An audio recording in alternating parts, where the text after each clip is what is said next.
These are the voyages of the Starship Enterprise. Its continuing mission to explore strange new worlds, to seek out new life and new civilizations, to boldly go where no one has gone before. Star Trek: The Next Generation is set in the 24th century. Now, that's about, I think, 80 years after the original Star Trek. The Starship is much, much bigger now, but it is still called the Enterprise, just like before, and space still presents its weekly challenges. Mr. Worf, what is your analysis? Tactical sensor readings are indeterminate.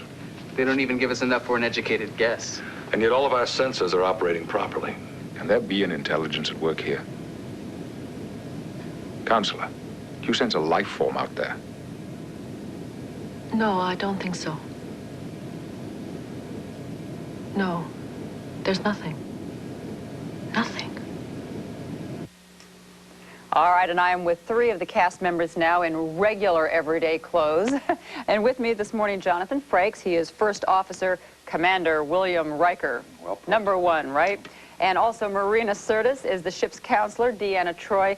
She's got all kinds of, she's a space age psychologist, but I think you've got special powers. Yeah. And Brent Spiner plays the part of Data. And you're a robot or an android. You're not human. In my own life, I am. But as Data, you are not human. No, as Data, I am an android. You are an android. Mm-hmm. He also is normally in makeup, which takes about, what, an hour and a half or so? Yeah, hour 15. We didn't make you do that this morning. None of the gold makeup. I'm so grateful. Does that stuff do anything to your skin because it can't breathe, or? You know, I don't know what it's doing inside, basically. I think one day they're going to find my organs. Roaches and my organs are going to be the only things left after a Holocaust. It's fun being here on this set. It is an unbelievable set. I don't think that there's any other television show that has something like it. It could be very easy, though, to just make this show like a space-age Western, you know, always killing the bad guys, the aliens. But it has a bigger vision than that, doesn't it, Jonathan? We like to think so. It's certainly a, we attack more things than aliens on this show, or we try to. Well, would you guys want to go up for real? I mean, I don't know, being around this all the time, would you, if somebody came to you and said, you can go up, it might be a dangerous mission, would you go? If it's first class. Marina, I'm told that you really wouldn't want to go. No, I don't like heights. No, I wouldn't. I get vertigo up real high, so I don't think I would go. I'm a coward. Jonathan? I'm there. You're there Yes, in a minute, in the right? line. I'm ready to go. Well, you've all met some of the real astronauts, right? Yes, Yeah. we have had the privilege. Yeah, I think the Mercury astronauts. What did they make of you? What did they say to you? Bill Dana's very fond of us. Yeah, he was there, Jose Jimenez. Because a lot of them have said that they were inspired, that they really were inspired by the drama of Star Trek. They all say that. They're just being nice. I think you have to be so bright to get into that. I think it's something that is in you. It's like a gene almost that's in you.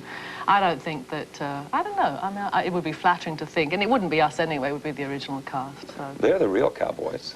Well, now that's interesting, though, because one thing that has happened to them, because I've spoken with them many times, is, and they've talked about how they became so identified with it, as wonderful as it was, and they weren't knocking it in this way, but they were also saying that they couldn't really, it was very difficult for them to go on and be anything else. Now, do you ever worry about that?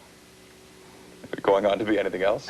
Yeah, about becoming so identifiable that it like lives on with you and kind of obstructs you a little bit in your future. I'm thankful for the job I have now. Yeah, that should be your biggest problem, right? Exactly. Yeah? I think it is a valid point, actually, because we are actors and we didn't become actors just to be on Star Trek, obviously. But I don't think we're going to be as legendary as them, because they were the first, and they've been doing it for so long. I don't think in 25 years' time we're going to still have our uniforms on. Yeah. But you all go to the big Star Trek conventions, right? Oh, yeah, yeah. My godson is a Trekkie, Brian Dillingham, and he sent me one of these. Because when I walked in here, they said, did you steal that? No, I didn't. Did you buy that? It. I said. Brian Dillingham sent this to me so I could communicate with all of you today. And we're going to be communicating with you a little bit more later in the show. Thank you. Thanks for inviting us here. We're going to come back in a moment, and Charlie's going to be talking with some of the other cast members of Star Trek: The Next Generation. Minutes before 8 o'clock, we're joined by 3 more members of the Star Trek cast. The USS Enterprise travels at warp factor 9.6 in Star Trek lingo. That is hundreds of times the speed of light. But that's never fast enough to keep the ship or its crew out of danger. We will have about 15 seconds of useful consciousness, then about 10 seconds of extreme disorientation, then we pass out. Okay. Once the air is evacuated, one of us is going to need to get to that panel to repressurize the bay. We're ready. EPS taps online. Phasers firing.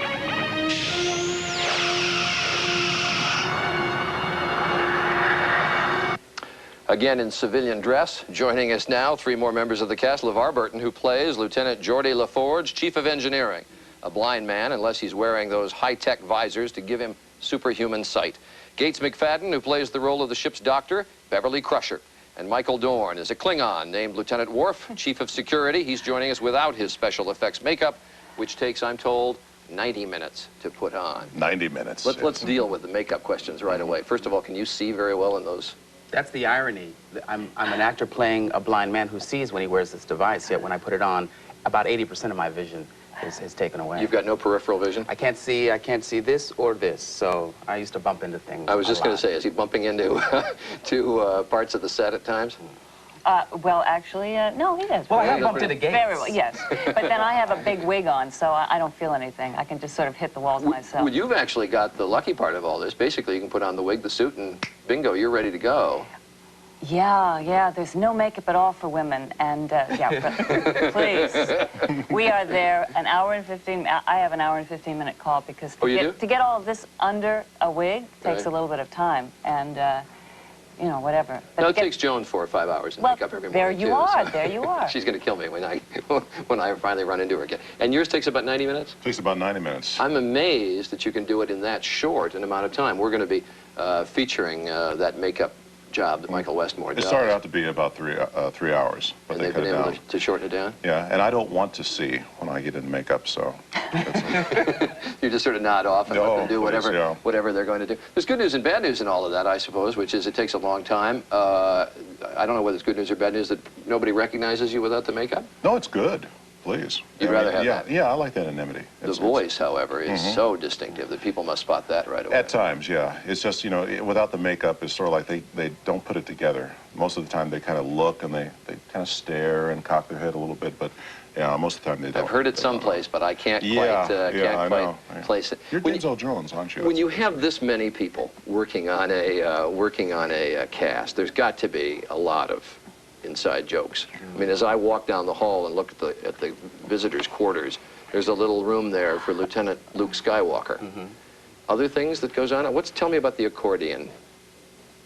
Oh, that must be the day that there was I don't know. We have all of these bridge scenes where we're talking to aliens on a big blue screen, and the aliens aren't really there when we're doing the scenes.